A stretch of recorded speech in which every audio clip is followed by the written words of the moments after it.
자, 그런데 보시죠. 이 이현주 전 의원은 지금 상태가 어떠한 상태냐면 이재명 민주당 대표가 이현주 전 의원에게 직접 접촉을 해서 이현주 전 의원님 민주당에 다시 돌아오시지요. 우리 패밀리가 됩시다. 복당을 요청했다. 뭐 이런 얘기가 있었어요. 그런데 이현주 전 의원과 관련해서요. 친명계의 좌장 정성호 의원의 이른바 비선 논란이 불거졌습니다. 왜?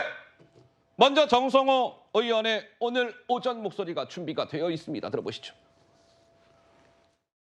홍익표 원내대표는 이재명 대표가 먼저 전화한 거 아니라고 하고 의원님께서 어젠가요? 아니 전 직접 전화하셨다는 얘기도 하셔가지고 예. 전화한 게 아니라 제가 한 10년 전에 원내 수석 부대표 할 때 이현주 의원이 원내 부대표로서 당 원내 대변인이었습니다. 상당히... 윤석열 정부를 가장 아프게 비판한 분 중에 한 분 아니겠습니까? 그래서 그쪽 당이 계속 있을 수 있겠냐. 그럼 뭐 민주당과 함께 하는 게 좋지 않겠냐. 제가 그런 제안을 했습니다. 네. 개인적으로는 뭐 이현주 의원에게 조금 미안한 감정이 듭니다. 본인이 뭐 확실하게 입당을 민주당이 복당을 결정도 아닌 상태에서 그래도 좀 권유하려면 대표가 통화하는 게 어떻겠냐 이런 말씀을 제가 대표한테 드렸었는데 이게 뭐 중간에 좀 여러 가지 뭐 정보가 새나가면서 좀 이상한 오해가 됐는데요. 어쨌든 뭐 결정된 건 아닙니다. 무슨 얘기냐? 정성호 의원이 오늘 스스로 얘기하잖아요. 이현주 전 의원의 복당 문제는 정성호 내가 이재명 대표에게 건의를 해서 이재명 대표가 이현주 전 의원에게 복당합시다. 이렇게 제안한 겁니다. 이런 얘기를 직접 하죠.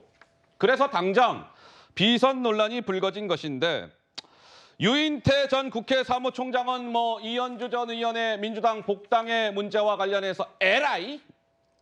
이런 얘기를 실제 했고 이원욱 의원이 바로 아까 그 지점 비선 논란을 제기했습니다. 들어보시죠. 자기가 몸담았던 민주당에 대해 침을 뱉어도 나가서 태극기 부대 앞장선 의원처럼 처신을 했어요. 이준석 대표하고 뭐 같이 이렇게 북 콘서트도 같이 한다 그래서 저건 그 사람이 좀 돼 가나 보다 이제 혼자 이렇게 봤더니 다시 일로 온다는 걸 보고 LA 속으로 딱 소리밖에 안 나오고. 이현주 전 의원 민주당 복당 얘기 나오는 상황은 어떻게 보고 있으세요?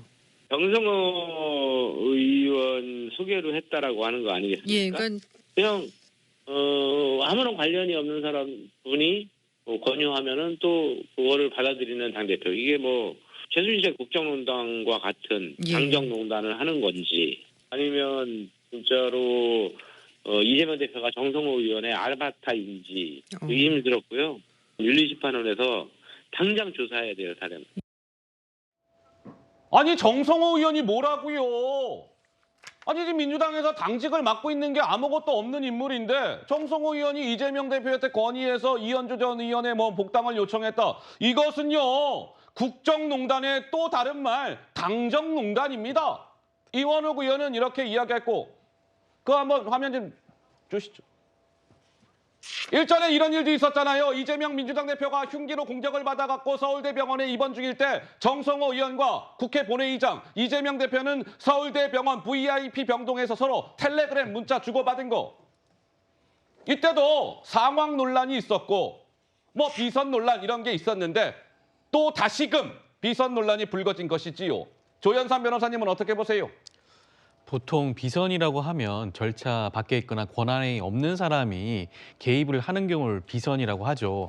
대표적으로 지난번 박근혜 전 대통령에 대해서 최순실 씨가 국정농단의 비선 실세로 불렸지 않겠습니까? 그런 경우가 비선이라고 할 수 있는데 지금 정성호 의원 같은 경우에는 민주당 내 다선 의원입니다. 현역 국회의원이 지금 현재 당대표인 이재명 대표한테 당무와 관련해서 어떤 의견을 표현하는 게 어떻게 뭐 아까 말씀은 당정농단이라고 하셨는데 그렇게 해석할 수 있을지 저는 의문이라고 할 수 있고요. 일단 이현주 전 의원 같은 경우에도 입당이 확정된 게 아닙니다.